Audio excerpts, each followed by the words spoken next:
Thank you. We will now have two comments. We'll begin with Bernard Garcia Larrain. He's the International Advocacy Officer for Juristes pour l'Enfance, a French think tank which pursues the defense of children's rights in all areas and by all legal means. He's a Chilean-French lawyer with a doctorate in financial law at the Sorbonne.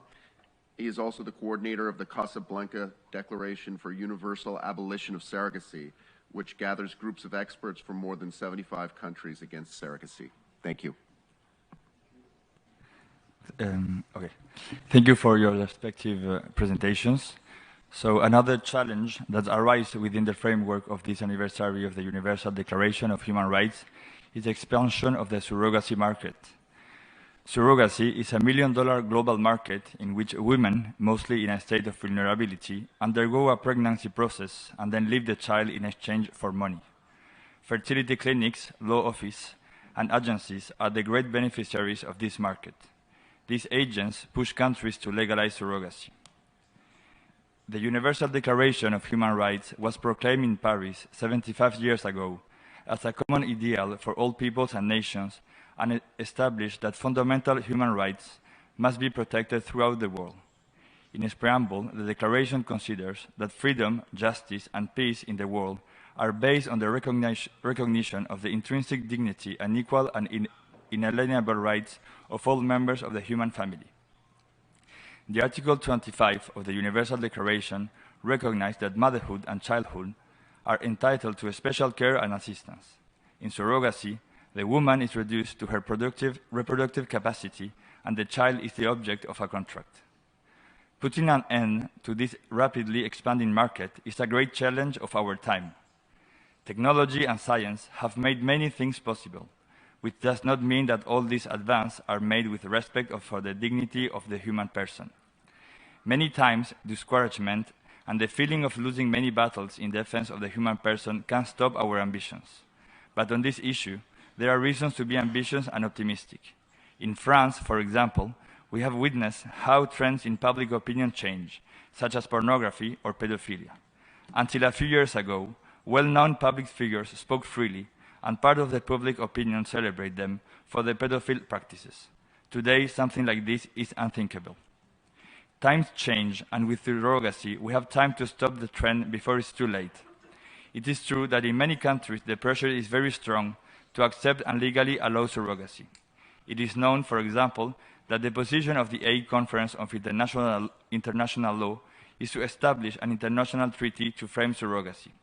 But at the same time, in many countries, surrogacy is seen as unacceptable, and there are fears that the expansion of this practice is a threat to young women in search of a better future. How long should we wait to take the initiative and abolish surrogacy? It's time to act. I am before a distinguished and select group of political leaders, and I want to invite you to reflect on the possibilities of action that exist in your respective countries. We need leaders and countries that are committed to the cause of the universal abolition of surrogacy. In each country, we must have a group of people who work on this issue and propose laws to abolish it. At the level of international law, the great principles and great legal texts that promote human dignity, such as the Universal Declaration that we remember today, can be interpreted as being against surrogacy. But this international market prospers because there is no specific international treaty that prohibits this practice. That is why the Casablanca Declaration for the Universal Abolition of Surrogacy was born. It has its roots in a group of experts from more than 75 countries who are mainly lawyers, doctors, and psychologists. These professionals have reached a mutual consensus on the conclusion that the global market of surrogacy requires an international response, and that a multinational convention would be the sole effective approach to ultimately abolish surrogacy. Convinced in the necessity of collaborative work to develop the means for such a universal initiative to protect women and children, the group of Casablanca decided to launch and promote a proposal for an international convention for the universal abolition of surrogacy, in which experts ask states to take measures to combat surrogacy on their territory and commit to an international convention. Deliberately kept brief, the text of the declaration is designed to emphasize the primary goal, the global ban on surrogacy.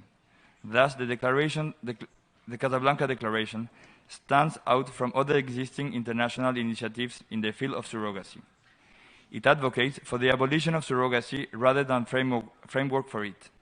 The experts clearly want to say that surrogacy is intrinsically contrary to human dignity and human rights, and that no framework whatsoever can make it acceptable. The Declaration requests that countries take measures against surrogacy without elaborating on the various ways in which surrogacy violates human rights. The deliberate decision was made to draft a text that doesn't require agreement on all aspects, but rather emphasize on achieving the intended outcome, the abolition of surrogacy, without risking disagreement. Finally, the Casablanca Declaration is a concrete form to protect women and children in a diplomatical level. We are looking for states that can promote this treaty. Italy is an example of a leading country promoting abolition of surrogacy.